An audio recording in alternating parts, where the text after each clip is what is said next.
জীবন চলার পথে যখন এরকম সিচুয়েশন চলে আসে যে দেওয়ালে পিঠ ঠেকে গেছে, যাওয়ার আর কোনো জায়গা নাই, মনে রাখবেন আল্লাহর উপর ভরসা আর আপনার ধৈর্য সে দেওয়ালের ভিতরেই একটা দরজা খুলে দিবে আল্লাহর রহমতে। সুবহান।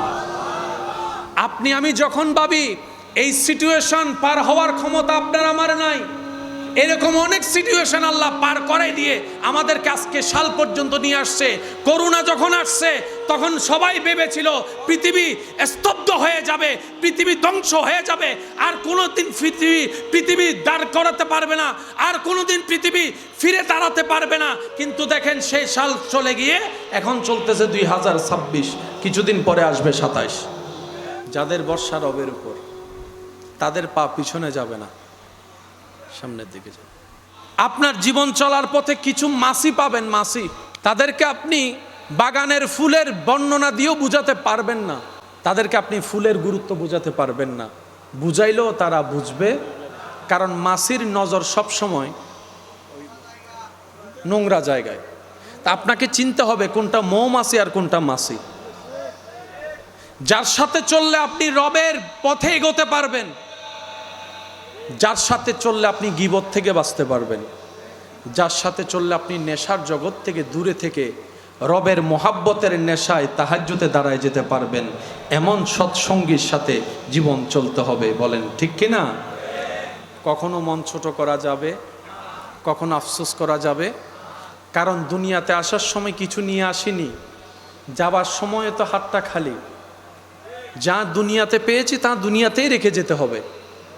সুতরাং আফসোস করার কিছু, অতীত নিয়ে করব তওবা, ভবিষ্যৎ নিয়ে করব রবের উপর ভরসা, আর বর্তমানটা আল্লাহ এবং নবীর মোহাব্বতে সচেষ্টায় সততার সাথে এগিয়ে যেতে হবে।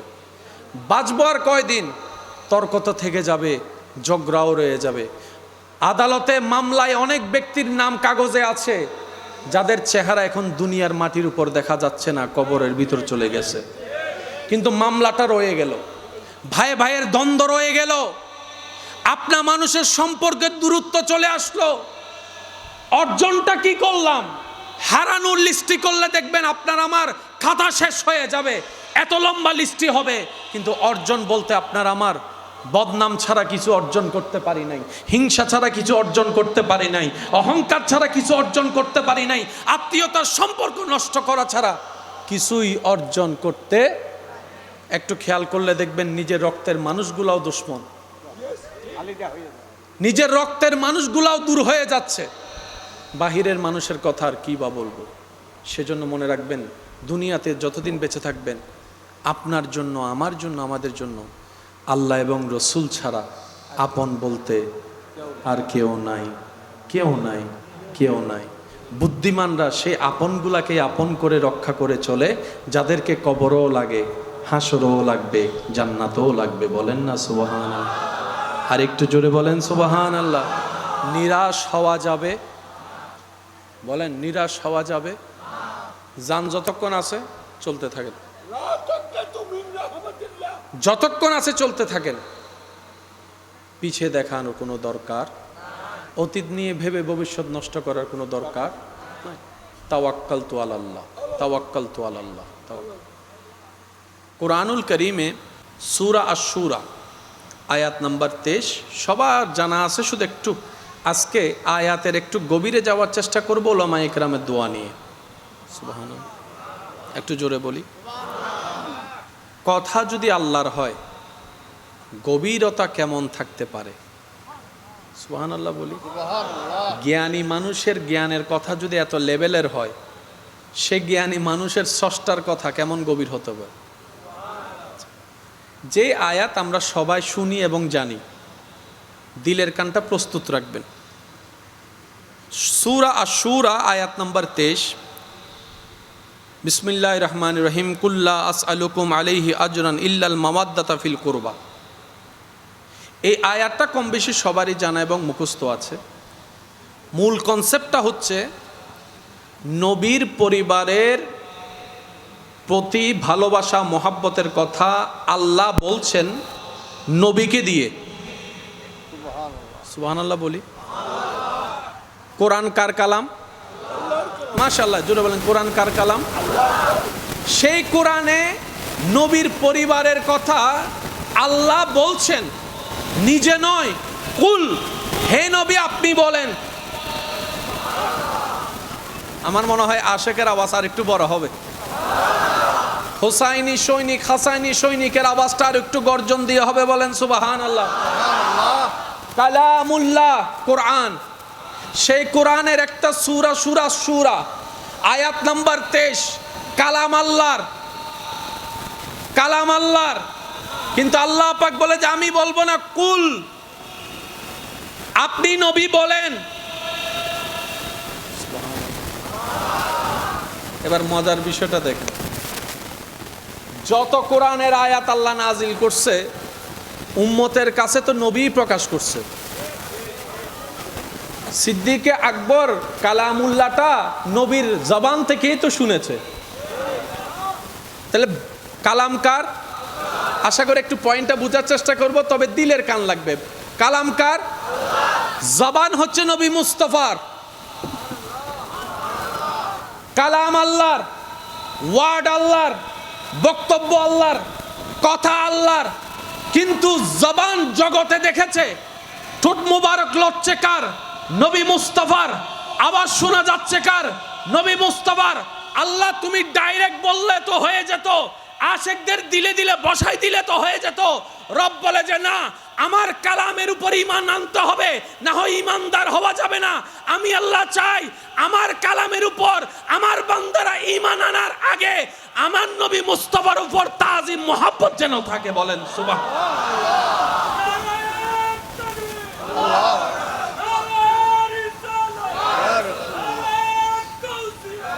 উচ্চ আওয়াজ একবার বলেন মারহাবা। আশা করি অঙ্কটা একটু বোঝার চেষ্টা করবেন। কালাম কার? মাশাআল্লাহ। জবান হচ্ছে আমাদের নবীর, এটা জগতে জানে। আল্লাহ পাক বললেন কুল হু আল্লাহু আহাদ, নবী বলেছেন কুল হু আল্লাহু আহাদ। আল্লাহ পাক বলেছেন আলাম তারা কাইফা ফাআলা রাব্বুকা বিআসহাবিল ফিল, নবীর উপর নাজিল হয়েছে, নবী বললেন আলাম তারা কাইফা ফাআলা রাব্বুকা বিআসহাবিল ফিল। সাহাবা বুঝতে পেরেছে আল্লাহর কালাম। আহলে বাইতের বেলায় যখন আসলেন আল্লাহ পাক বললেন হাবিব কালাম আমার, বলেন আপনি। কিন্তু আজকে আমি আবার স্পেশাল বললাম কুল, আপনি বলেন।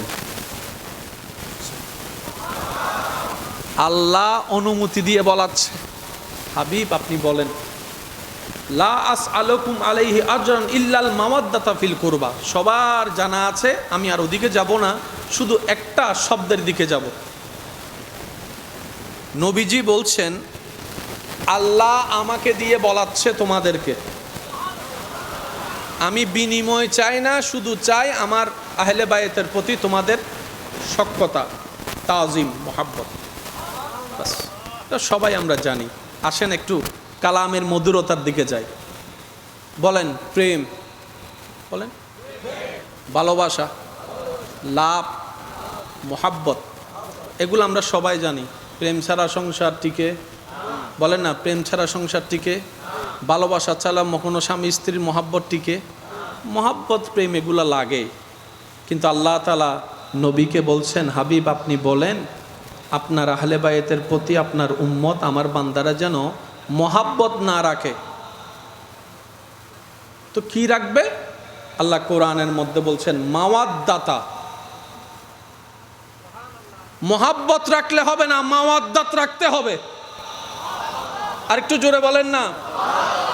প্রেম রাখলে হবে না, মাওয়াদ্দাত রাখতে হবে। ভালোবাসা রাখলে হবে না, মাওয়াদ্দাত রাখতে হবে। মোহাব্বত রাখলে হবে না, মাওয়াদ্দাত রাখতে হবে। আল্লাহ আমরা তো সারা জীবন বুঝ হওয়ার পর থেকে প্রেম, ভালোবাসা, লাভ, মোহাব্বত এনা শিখছি। এ মাওয়াদ্দাত এটা আবার কি? আমার যুবক ভাইয়ের আমার চাইতে ভালো জানে, কিছু কিছু ক্ষেত্রে দুই রকমের শব্দের অর্থগত এক, দুইটা শব্দের অর্থগত কিন্তু পারিভাষিক সংজ্ঞায় গিয়ে আবার ভিন্ন। পারিভাষিক সংজ্ঞায় গিয়ে ভিন্ন। শাব্দিকগত এক, বলেন না শাব্দিকগত। লাভ মানি প্রেম, প্রেম মানি লাভ, লাভ মানি ভালোবাসা, ভালোবাসা মানি লাভ। কিন্তু আপনি যখন ভিতরে যাবেন প্রেম আলাদা হয়ে যাবে, লাভ আলাদা হয়ে যাবে, ভালোবাসা আলাদা হয়ে যাবে, মোহাব্বত আলাদা হয়ে যাবে।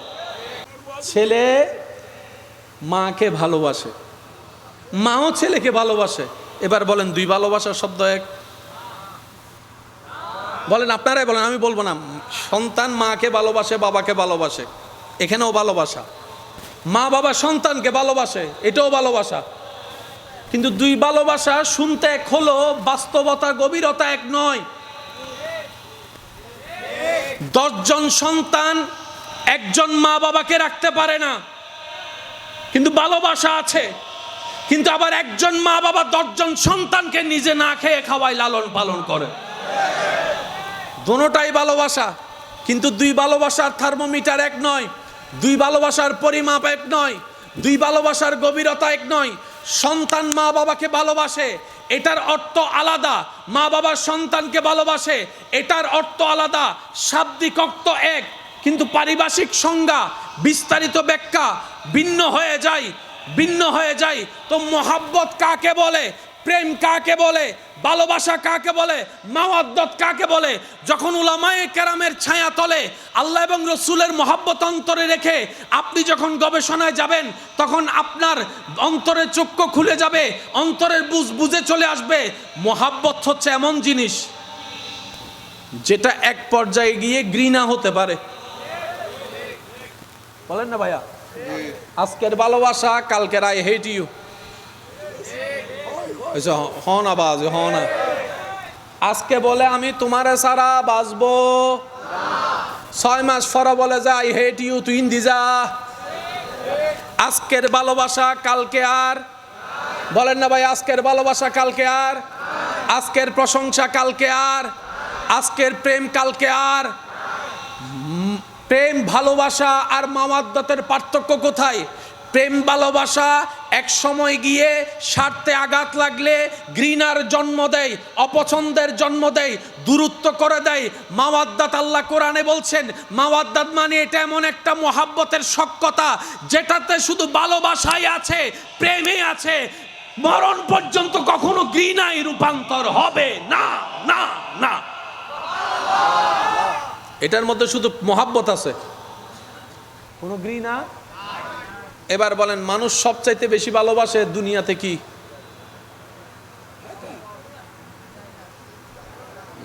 ইশারা ইশারা নবুজুর বাংলা। আপনাদের এলাকায় যত মামলা আছে, সবচাইতে বেশি মামলা কি নিয়ে? নিজের বাইয়ে বাইয়ে মামলা কি নিয়ে? বাস বুঝিল না।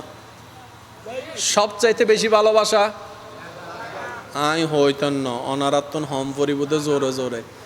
সবচাইতে বেশি ভালোবাসা, সবচাইতে বেশি ভালোবাসা, সবচাইতে বেশি ভালোবাসা স্বর্ণ, সবচাইতে বেশি ভালোবাসা ব্যবসা, সবচাইতে বেশি ভালোবাসা আরো যা যা আছে, ঘর বাড়ি দালান যা আছে, সব ভালোবাসা। কিন্তু যখন মাথায় দিবে,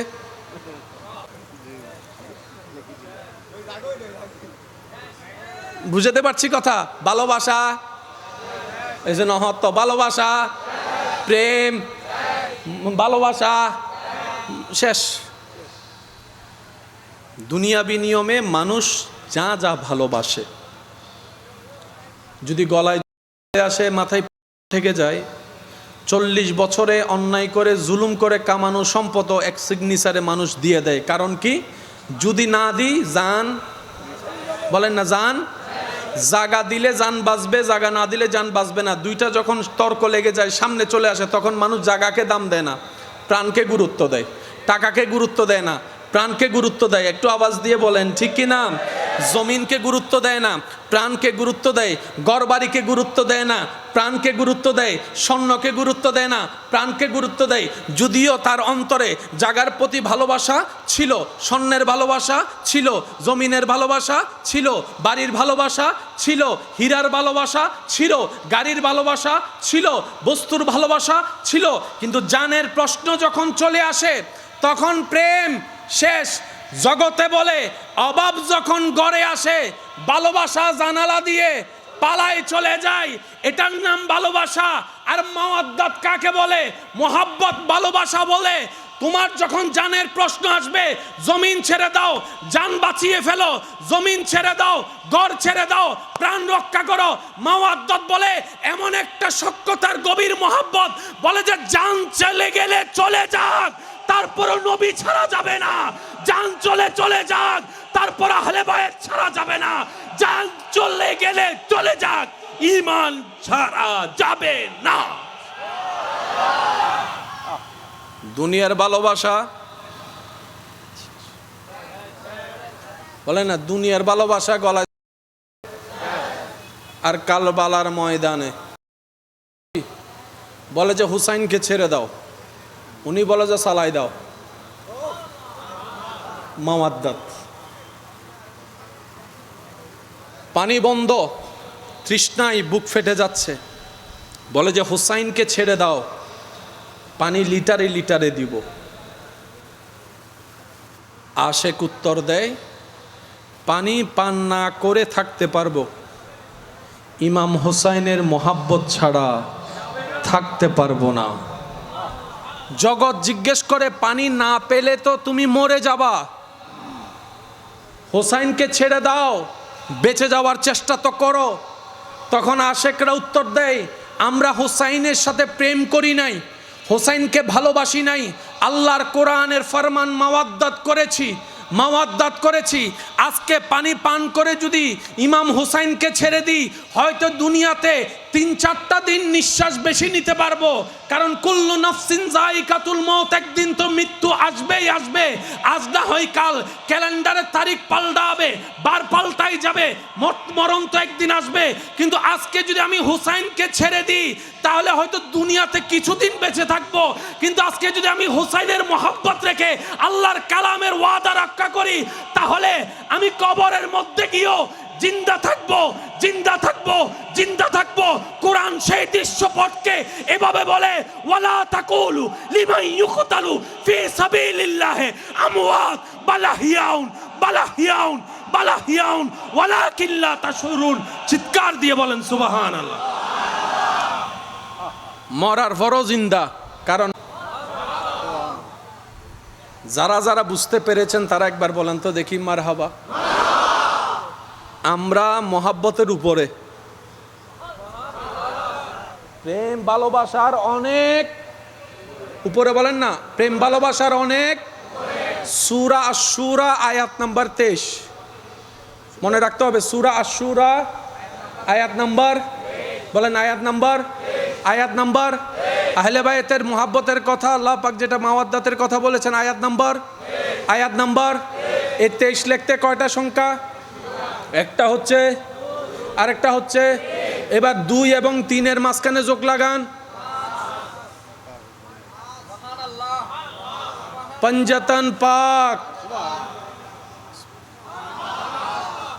এতটুক আয়াত কম বেশি আমাদের সবার জানা আছে। আজকে উলামায়ে কেরামের দোয়া এবং মোহাব্বত নিয়ে আরেকটু সামনে যাব। আল্লাহ পাক শেষের দিক দিয়ে বলেন, ইন্নাল্লাহা গফুরুন শাকুর। মোহাব্বতের কথা বলে আল্লাহ তাআলা লাস্টের দিক দিয়ে বলছেন, আল্লাহ ক্ষমাশীল, আল্লাহ শাকুর, প্রশংসাকারীকে আল্লাহ মনে রাখেন, চিনেন। রব বলে যে আহলে বায়তের প্রশংসা করো, আমি আল্লাহ তোমাকে মনে রাখবো, তোমাকে চিনবো। তুমি আহলে বায়তের প্রশংসা করো, আমি আল্লাহ তোমার জীবনের গুনাহ মাফ করে দিব। আল্লাহর ওয়াস্তে একটা অনুরোধ করি যে 2-1 জন আমাকে ভালোবাসেন, সবাইকে না। কারণ এই কথা কেন বললাম, ভালোবাসার মানুষ এই ভালোবাসার শব্দগুলা বুঝে। আপনি দেখবেন যতই ভালো কথা বলেন না কেন, আপনাকে যারা অপছন্দ করে, সে কোনোভাবে না কোনোভাবে আপনার সেই জায়গা থেকে একটা ভুল বুঝতে পারছি। সেজন্য সময় যদি কাটাতে চান, যে আপনাকে ভালোবাসে আপনি তার সাথে সময় কাটান, যে আপনাকে মহব্বত করে, সম্মান করে, তার সাথে সময় কাটান। একজন হোক, এমন মানুষের সাথে সময় কাটাবেন না, আপনি যাকে ভালোবাসেন কারণ আপনার ভালোবাসার মানুষ আপনাকে ভালো নাও বাসতে পারে। আর স্বার্থপর এই দুনিয়ায় অনেক সময় আমরা শুনি মানুষের মুখে, মানুষের বলার মধ্যে শোনা যায় যে দুনিয়াতে আমার আপন বলতে কেউ নাই, দুনিয়াতে আমাকে ভালোবাসার কেউ নাই, সবাই স্বার্থের খেলা। এবার আমি একটা প্রশ্ন করব, সবাই মিলে আওয়াজ দিয়ে বলেন, এই দুনিয়া কি আপন না পর? আরো জোরে বলেন, এই দুনিয়া কি আপন না পর? দুনিয়া কি আপন না পর? যেখানে দুনিয়ায় পর, সেখানে দুনিয়ার কোন জিনিস আপনার আপন হবে? দুনিয়াটাই তো আপন না।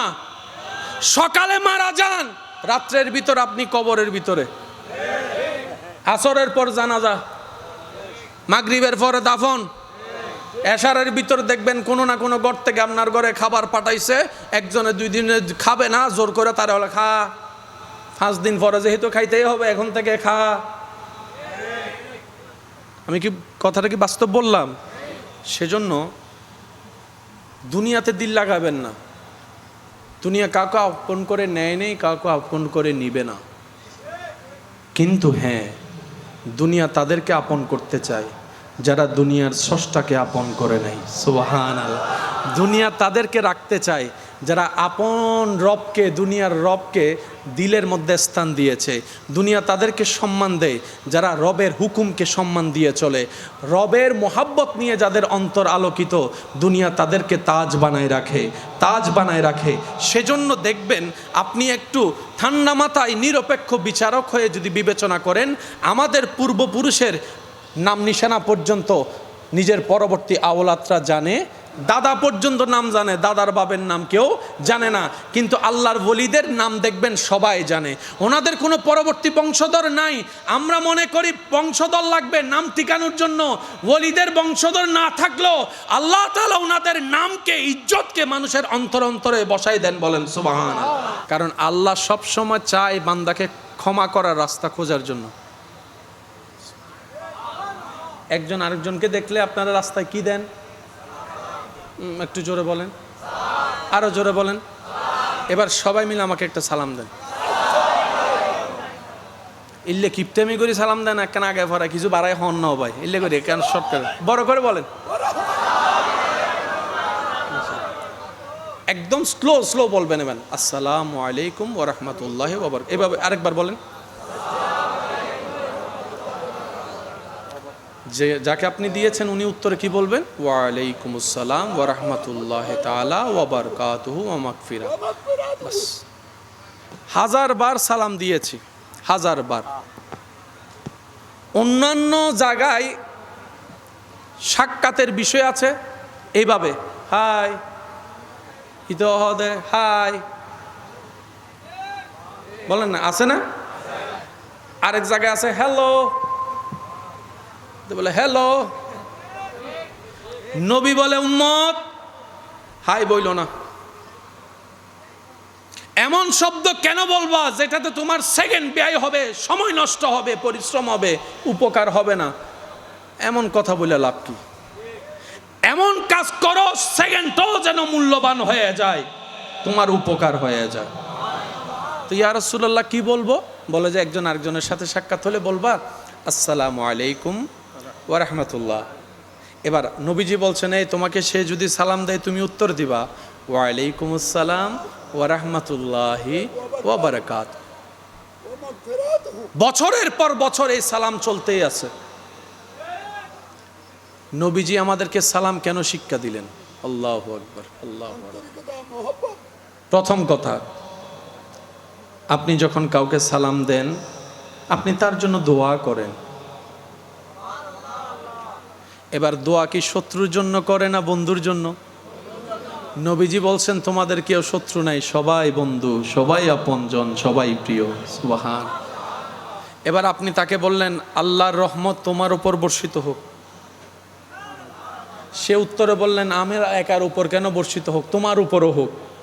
এবার একজন আরেকজনের জন্য যখন কল্যাণ চাইছে, চাওয়ার সাথে সাথে যদি আমরা সালাম বুঝে থাকি তাহলে হিংসা শেষ, শত্রুতামি শেষ, মারামারি শেষ। সেজন্য দেখবেন মারামারি করার আগে কেউ সালাম দেয় না। মাথা আরো জোর হ না, সহ্য করিবার আগে কেউ কেউ সালাম না দেয়। গীতার ঘরে যাই আসসালামু আলাইকুম, কি হলি দি তুই আরে বলে। ঝগড়ার আগে সালাম দেয় না, মারামারির আগে সালাম, কারণ যেখানে সালাম আছে সেখানে ঝগড়া মারামারি নাই। নবী বলছে তুমি সালাম দাও, অন্যের কল্যাণ চাও, রব্বুল আলামিন তোমার কল্যাণের ব্যবস্থা করে দিবে। তুমি তার জন্য আসসালামু আলাইকুম ওয়া রাহমাতুল্লাহ বলে রবের কাছে রহমত আশা করো, রব্বুল আলামিন তোমাকে রহমত দিবে। তুমি তার জন্য মাগফিরাত কামনা করো, আল্লাহ তোমাকে ক্ষমা করে দিবে। তারকে জাহান্নাম থেকে বাঁচার জন্য দোয়া করো, আল্লাহ তোমাকে জাহান্নাম থেকে বাঁচাই দিবে। বলেন সুবহানাল্লাহ। তো জাহান্নাম থেকে বাঁচার রাস্তা কি? অন্যের জন্য জাহান্নাম থেকে বাঁচার জন্য দোয়া করা। আর যদি অনেহন তুই মর, ঠান্ডা ভরি দুন মরে, তুই কেন মরর এসে নমাতে হন আবাজি অবাজি তোরাই বদুয়া দি তুই ল্যাঙ্গা হয়ে যাবি। আছে না, আছে না, হন না বাজে, আছে না। বদুয়া দিলে দোয়া পাওয়া যায় না। সেজন্য ওলি আউলিয়াদের জীবনীতে দেখবেন হাজার কষ্ট সয়ে সামনের জনকে ফুল উপহার দিয়েছে, দোয়া উপহার দিয়েছে, ভালোবাসা উপহার দিয়েছে। বলেন না সুবহানাল্লাহ। আর একটু জোরে বলেন না সুবহানাল্লাহ। ইমানদার ভাইরা একটু মনোযোগ। মাওয়াদ্দাত কি জিনিস? পানি আমাদের দরকার, কিন্তু না পাইলে 1 ঘন্টাও কোনো রকম চালাই নিতে পারবো। এটা হলো প্রেম। এটা কি? প্রেম ছাড়াও মানুষ বলেন না সেগা হাই হবর জন্য না বাঁচেন না, বাঁচের তো প্রেম ছাড়াও বাঁচে, ভালোবাসা ছাড়াও। কিন্তু মাওয়াদ্দাত ছাড়া কোনো ইমানদার অন্তর থেকে ভালোভাবে বাঁচতে পারবে না। কিরকম? পানি ছাড়া যেরকম মাছ বাঁচতে পারে না। এই পানি আপনার আমার 2 ঘন্টা না হলেও চলবে, কিন্তু মাছের 10 মিনিটও চলবে না। সেজন্য মাছ যখন পানি থেকে আলাদা হয় দেখবেন লাফাতে থাকে। মাছের কোনো পা, মাছের কোনো পা, মাছের কোনো হাত, কিন্তু সে লাফায় এই নিয়তে, লাফাতে লাফাতে হয়তো আমি পানি পেয়ে যাব, পানি পেয়ে যাব, পানি পেয়ে যাব। এবার বলেন পানির ভিতর আমরা গেলে মরানা জিন্দা? জোরে বলেন আমরা গেলে মরানা জিন্দা। কিন্তু মাছ পানির ভিতরে গেলে, মাছ পানির ভিতরে গেলে, কুমির পানির ভিতরে গেলে, সাপ পানির ভিতরে গেলে, আরো জোরে বলেন ব্যাঙ পানির ভিতরে গেলে, মাছ পানির ভিতরে গেলে, আল্লাহ তুমি এমন করলা কেন? রব বলে যে এটাই বুঝাতে চাচ্ছি, স্বাভাবিক নিয়মে যেটা হয় সেটার বাইরেও আরেকটা জগৎ আছে, সেটাই আমি রবের কুদরত। আমি রব যেরকম তোরা পানির ভিতরে গেলে মরে যাস, সেই পানির ভিতরে মাছ বাছাই রাখতে পারি। আমি আল্লাহ চাইলে মায়ের পেটেও যেরকম জিন্দা রাখতে পারি, কবরের ভিতরেও জিন্দা রাখতে পারি। মনে রাখবেন স্বাভাবিক জিনিস মেনে নেওয়া যার তার পক্ষে সম্ভব। বলেন না ভাইয়া, স্বাভাবিক জিনিস মেনে নেওয়া যার তার পক্ষে, যার তার পক্ষে। এই প্যান্ডেলটা এইভাবে সেজেছে, কে অবাক হওয়ার কিছু আছে? কারণ জন্মের পর থেকে বুঝ হওয়ার পর থেকে কোনো না কোনো জায়গায় প্যান্ডেল দেখছি তো, বাস 3 গাড়ি দিই তার ফালাক্কান লাগাই দিই ওগি। এটা কি অস্বাভাবিক না স্বাভাবিক? বলেন না ভাইয়া, এই নিয়ম কি এখানে না সব জায়গায়? কিন্তু আপনি যখন একটু আসমানের দিকে তাকাবেন, কুটি নাই, ছাদ আছে। এটা রবের কুদরত। আর একটু জোরে বলেন না রবের কুদরত মানে কি জানেন? এখানে কোনো উত্তর নাই, কিন্তু ঘটনা বাস্তব। ঘটনা কি? এবার বলেন পানির ভিতর মানুষ বাঁচতে পারে। সন্তান যখন মায়ের পেটে আসে, আমরা যখন মায়ের পেটে ছিলাম, পুরা পেটের ভিতর থাকে পানি। মায়ের পেটে আমি যখন ছিলাম, আপনি যখন ছিলেন, পানির ভিতরে ছিলাম। সেজন্য শব্দটা ওনারাই ভালো বুঝবে যারা সন্তানের বাবা হয়েছেন। এক পর্যায়ে গিয়ে বলে যে পানি ভাঙছে। কি ভাঙছে? তো পানির ভিতর তো প্রাণী বাঁচতে পারে না। পানির ভিতর বাঁচতে পারে না, কারণ বাঁচার জন্য নিঃশ্বাসের দরকার, নিঃশ্বাস নিতে হয় বাতাস থেকে। কিন্তু আমি যখন মায়ের পেটে ছিলাম, আপনি যখন মায়ের পেটে ছিলেন, আল্লাহর কুদরত কি ছিল? বলে যে পানির ভিতরে থাক। জোরে বলেন সুবহানাল্লাহ। এটাই রবের কুদরত। এবার বলেন, ডাকলে সাড়া দেয় কি দেয় না? কখন দেয়? যখন শুনে। পানির ভিতর তো শোনা, বলেন না, পানির ভিতর শোনা। আরো জোরে বলেন, পানির ভিতর শোনা। পানির ভিতর শোনা। কিন্তু সন্তান যখন 7-8 মাসের 9 মাসের বাচ্চা যখন পেটে থাকে, বাহির থেকে যখন বাপ আইসা ডাকে, হাত বুলাই দেয় মায়ের পেটে, ভিতর থেকে সন্তান এসে বাচ্চার বাপ সকলে নমাতি বই দেখি দে সদায় হইতার নইয়েন। বাপ যখন ডাকে বাহির থেকে, পেটের ভিতরে থাকা সন্তান লাথি মারে। আজকে শুনে যান, আল্লাহ আপনাদেরকে এই সিচুয়েশন সচক্ষে দেখার তৌফিক দান করুক। দেখুন, আমি নি বাবার বড় করে হব। সন্তানকে যখন বাবা বাহির থেকে ডাকে, আদর করে, পেটে হাত বুলায়, ভিতর থেকে বাচ্চা নড়াচড়া করে, তখন বাচ্চার মা বলে, দেখছো তোমার সাথে কথা বলতেছে। এবার বাচ্চাকে জিজ্ঞেস করলাম আমরা, তোমার কি চোখ আছে? কয় আছে। খোলা না বন্ধ? কয় বন্ধ। তো চোখ যদি বন্ধ হয় দেখলা কেমনে? আপনি আমার আওয়াজ শুনেছেন, পরবর্তী যদি আমি ডাকি আপনি শুনবেন, ও এটা বাড়ি ভাই। জীবনে যদি আমার আওয়াজই না শুনেন, আপনি আমার আওয়াজ চিনবেন কিভাবে? তো বাচ্চার বাপের আওয়াজটা এখনো শুনেই নেই, এখনো দেখি যে দুনিয়াতে আসেনি, শুনেও নাই। কিন্তু বাহির থেকে যখন বাচ্চার বাপ ডাকে, ভিতর থেকে বাচ্চা লড়ে, আব্বা আসি তো, আব্বা আসি তো, আব্বা আসি তো। কিরে ফুত, চোখ আছে না? হদ্দা আছে। তোই চোখ তো বন্ধ। তো তোমার চোখ বন্ধ, তুমি দেখো, কান তুমি পানির ভিতরে শুনো। রব বলে যে এটাই তো দেখাতে চাচ্ছি, এটাই তো আমায় দেখাতে চাচ্ছে, আমার কুদরত তোরা দেখ। সুবহানাল্লাহর জোরে বলতে হবে, বান্দা তোদেরকে প্র্যাকটিক্যাল দেখাচ্ছি, দেখ আমি রবের কুদরত। আমি যখন চাই, পানির ভিতরে থাকা শোনা দেখা সম্ভব নয়, কিন্তু আমি চাইলে সেটা যেরকম সম্ভব হয়। আমার বান্দাদের ভিতরে এমন কিছু বান্দা আমি রব যাদেরকে চাইবো, তারা কবর থেকে দেখতেও পারবে, শুনতেও পারবে, কথা বলতে পারবে। এটাই আমি রবের কুদরত। কুদরত ইন্নাল্লাহ আলা কুল্লি শাইইন কাদির। চিৎকার দিয়ে বলেন মনে রাখবেন ভাইয়েরা, আল্লাহর কুদরত যেখানে চলে আসবে, সেখানে মুসলমানের কাজ কি জানেন?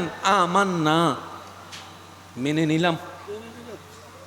কোনো প্রশ্ন বলে না, কোনো প্রশ্ন, কোনো কিউরিসিটি যদি বলে যে আল্লাহ বলে যে আমি করছি, আমাদের কাজ হচ্ছে মানিলই মানিলই। সুবহানাল্লাহ বলেন। এবার বাচ্চা মায়ের পেটে কি এক জায়গায় থাকে না, ঘুরে? কিছুক্ষণ মাথা উপরে, কিছুক্ষণ পা উপরে। অনেক সময় শুনবেন মায়ের পেটে বাচ্চা নারীর সাথে, বলেন না ভাইয়া, নারীর সাথে অনেক সময় দেখে যে নর্মাল ডেলিভারি সম্ভব না, রিস্ক হয়ে যাবে, মা মারা যাবে, তখন কি করে? সিজারের অপশন নিতে হয়। একজন মা জানে সন্তান জন্ম দেওয়া কত কষ্ট, পেটে রাখা কত কষ্ট, লালন করা কত কষ্ট। কিন্তু এটা আল্লাহর রহমত আছে বলেই তাদের এই কষ্টটা অনুভব হয়, বলেন না হয়। মায়ের পেটের ভিতরে, পানির ভিতরে বাচ্চা জিন্দা। পেটের ভিতর পানি না থাকলে মরা,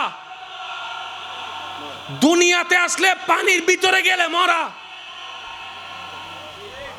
বুঝাতে পারতেছি মনে কথা। পেটের ভিতরে পানি না থাকলে মরা, দুনিয়াতে আসলে পানির ভিতরে গেলে মরা। ও আল্লাহ, এটা কি মামলা? এবার আসুন, এখানে যে কোনো একজনকে যদি আমি জিজ্ঞেস করি, ভাইয়া আপনার নাম? আচ্ছা, আপনার নাম কি? আর ভাইয়ের নাম কি? বয়স কত? আর বদ্দার বয়স কত? এই জন্য হত হও না বাজে 26 হই না, হন না বাজে হই না, মার ফেরত আসিল না হবছর 10 মাস মানে ধরেন না হবছর, মরা না জিন্দে আসিল, ইবে দর্জি না 26 হইলে ইবে দর্জি না, ন ধরিবে দনন্য পড়িব না এবার হত হত মার ফেটো তাইবার আগে আরা বেগুন আসিলাম দে বাফর ফিডুত আরা বেগুন আসিলাম দে বাফর জোর হন না খলিকা মিম্মা ইন্দা ফিকি ইয়াখরুজু মিন বাইনি সুলবে ওয়াত তারাইব যারা এজু সন্তানের বাপ ন রাতি ঘুম যাবে সময় ফিদুর কেন আদর করে দিও অনর ফো আসান দে না সুবহানাল্লাহ বেন্ডার আয়দন নি গরজ যায় হইন আরো জোর হন না আম মাজাতে বিয়ের আগে আন নানারও বারে যাচ্ছি লাই আত্মাইছি না আম মারে বিয়ে করি আননের ফর কি ওয়ানো ওয়ানাই চলিছি না যেদিন নে আর বাফরতুন আর আল্লাহ চাই এদিন আই আন না ফের তো এতদিন আই আসিলাম হন্ডে আর নানারও বাড়ি দাদারও বাড়ি আসিলাম আর বাপ জানেন দে তার বাপর হন্ডে লুকি দেখি দি আল্লাহর হন্ডে লুকে রেখি দে ফিডু থনা বাজি অনের বাপর হন্ডা আসিলাম দে এই ফিদু তাইবের আগে আরা বেগুন আসিলাম দে যে জগৎ ইবেন নামল দি রু জগৎ আরেকখান আস্তে করি হ আরেকখান আস্তে করি হ আর বাইয়ের বয়স শত জোর হ মায়ের ফেটত আসিল 1 বছর ওই হত আরো জোরে তো বাপর ফিডুত মিদ্দি মরা আসিল না জিন্দা আসিল আরো জোর হন আবাজি জিন্দা আসিল এন্ডে ধর আবাজি 30 বছর হ বছর 30 উদ্দিয়া হতই দে হ্যাঁ 30 উদ্দিয়া হতই দে হদ্দি 57 এর আগে আসিল হন জগৎ রু জগৎ মিদ্দি ফালাই তো 1 লাখ বছর হ লাখ বছর মরা না জিন্দে ইয়া বয়স সদ্দুরি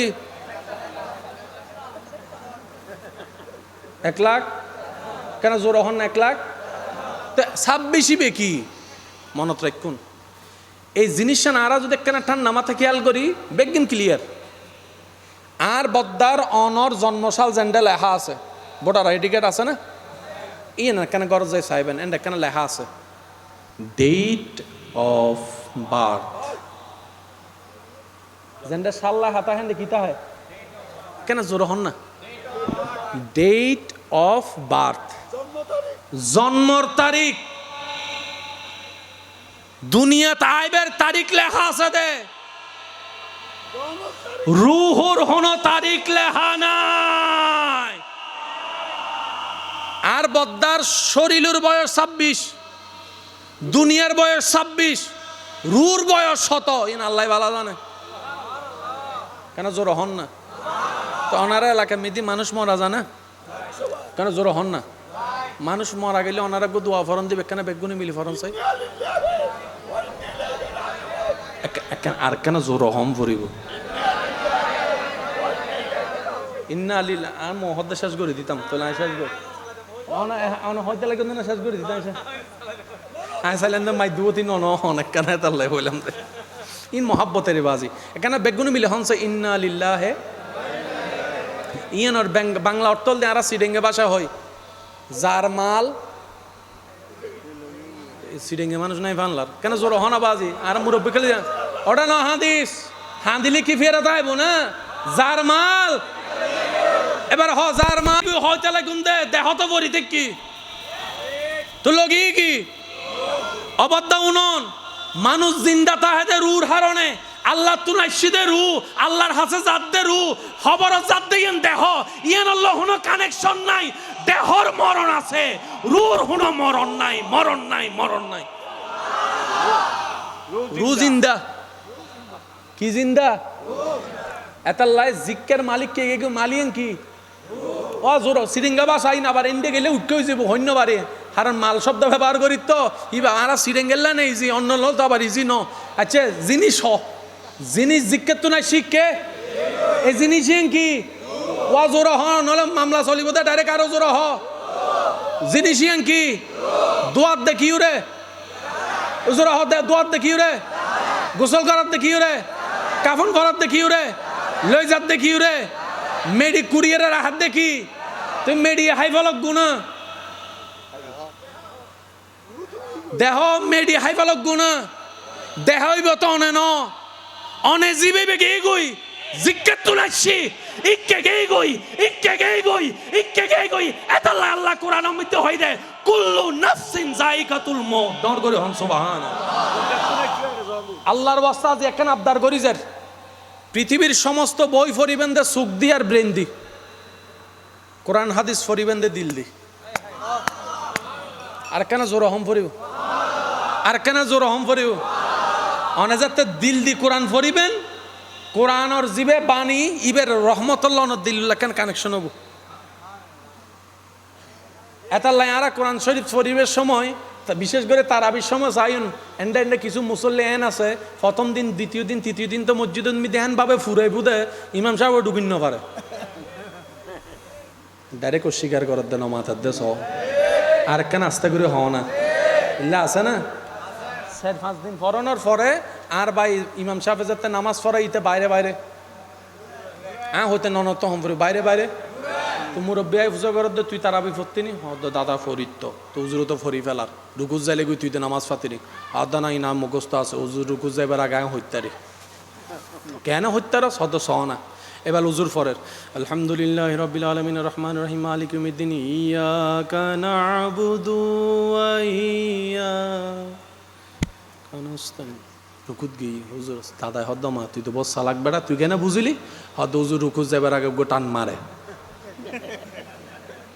নমারেন দে মাতো না বাজি মারে না এবার দাদা এখান গজি যাই আবার সাবর হদ ওয়া অনর মুসল্লি তো অনরে নামাজ থিয়ে গড়াই রে বাইরে বাতাস খায় হদ কি হন দাদা হদ তো কেন বুঝে হদ না টান মারন দে তাহলে হদ আজ এস্তু দ এবার আসি ইতো গুড়ের টানর অপেক্ষা করেন উজুর খেন গজি মাঝখান দিয়ে রুকু যাইবার আগে টানুকো মারি দি ইতে টানুনি যাই রে নিয়ত বান্ধি ফেলি দেখ উজুরে এজু শেষ ন করের আবার ফরের মনে মনে হদ উজুরি বেশ আর ফিরতে উজুরি বে বাটফার ই তো আবার জান্নাত তো আর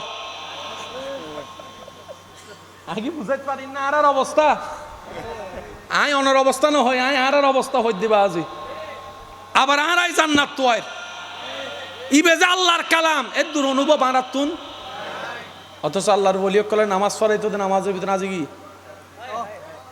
নবী হদ্দে কেতুন যদি আল্লাহ হতা হইতে মন চাইতে যান কোরআন তেলাওয়াত করে ইতারা এন ভাবে কোরআন তেলাওয়াত করতে যান আল্লাহ হতা হর সুবহানাল্লাহ আর কেন জোর হও না আর কেন জোর হও না সেজন্য আমার প্রিয় ভাইয়েরা আমার সম্মানিত প্রিয় ভাইয়েরা মনে রাখবেন আল্লাহর কাছে যাওয়ার মতো উপযুক্ত কোনো আমল আমার কাছে নাই আপনাদেরটা আমি জানি না